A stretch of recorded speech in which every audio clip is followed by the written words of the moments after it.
لە درێژەی کار و چالاکی و هەڵمەتی بانگەشەی هەڵبژاردن بۆ لیستی ١٠٤ کۆمەڵی ئیسلامی کوردستان ئەمڕۆ سەردانی گوندی گۆپتەپەمان کرد کە سەر بە ئەنجومەنی قەڵاسیەکەی کۆمەڵی ئیسلامی کوردستانە.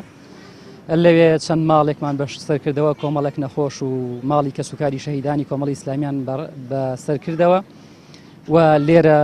بەڕاستی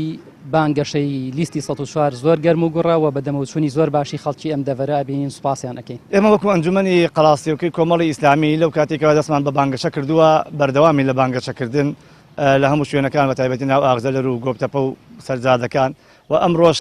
کاندیدی ژمارە 5 بەڕێژ دکتۆر ساڵح حەمەڕەشید سەردانی گۆپتەپەی کرد و سەردانی عسکەری کرد و پاشان چەند ماڵێک سەردانی کۆمەڵایەتیمان کرد و چەند نەخۆشێکشمان بەسەر کردەوە و کۆتاییمان بە سەردانەکە هێنا. لەخوا بەزیاد بێ خەڵک زۆر دڵخۆشە بە لیستی ١٠٤ و بە لیستی هەڵوێست و مەردایەتی ناوی ئەبەن و خەڵکی زۆر وعدیان داوە ئینشاءالله دەنجیان بۆ لیستی ١04 بێ.